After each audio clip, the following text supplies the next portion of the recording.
श्रीराम. निराभिमानी परोपकार ही भगवंताची सेवाच. प्रत्येक मनुष्याला परोपकाराची बुद्धी असणं अत्यंत जरुरीच आहे. पण तो कुणाला शक्य आहे आणि कुणी करावा याचा विचार करायला पाहिजे. ज्या शेतात पाणी भरपूर पुरून उरत असेल ना, त्याच शेतातलं पाणी बाहेर टाकता येतं आणि ते हितावहही होतं. इतर शेतांच्या बाबतीत हे होत नाही. अशा शेताला पुरेसं पाणी कसं मिळेल याचा आधी विचार करणं जरुरीचं आहे. हीच दृष्टी परोपकार करणाऱ्या व्यक्तीने ठेवावी. ज्या महात्म्यांनी स्वतःचा उद्धार करून घेऊन जगाच्या कल्याणाकरता जन्म घेतलाय त्यांनाच परोपकाराचा अधिकार. मग प्रश्न असा येतो की इतरांनी परोपकाराची बुद्धी ठेवू नये आणि तसा प्रयत्नही करू नये की काय? तर तसं नाही.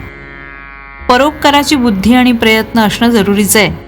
पण परोपकार म्हणजे काय आणि त्याचा दुष्परिणाम न होऊ देता तो कसा करता येईल हे पाहणं आवश्यक आहे. भगवंताची सेवा या भावनेनं दुसऱ्याकरता केलेली मेहनत याला परोपकार म्हणता येईल आणि त्यातून नुकसान होण्याची भीती नाही. परंतु हे वाटतंय ना तितकं सोपं नाही. कारण मनुष्याची सहज प्रवृत्ती अशी की थोडंसं काही आपल्या हातून झालं ना की ते मी केलं, मी असा चांगला आहे, अशा तऱ्हेचा विचार येऊन तो अभिमानाला बळी पडतो.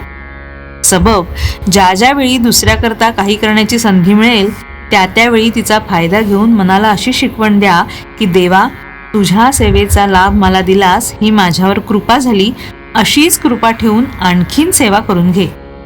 ही विचारसरणी जागृत राहिली नाही तर आपला कसा घात होईल याचा पत्ताच लागणार नाही. म्हणून अत्यंत जपून वागणं जरुरीचं आहे. परोपकार याचा सरळ अर्थ परउपकार म्हणजे दुसऱ्यावर केलेला उपकार. यावरून असं लक्षात येईल की परोपकाराला दोन व्यक्तींची गरज लागते. एक उपकार करणारा आणि दुसरा उपकार करून घेणारा.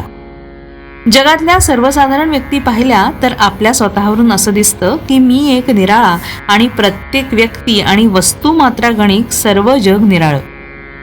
मनाच्या या ठेवणीमुळे जर आपल्या हातून दुसऱ्याचं कधी काळी एखादं काम होण्याचा योग आला तर मी दुसऱ्याचं काम केलं ही जाणीव होऊन अहंकार झपाट्याने वाढू लागतो.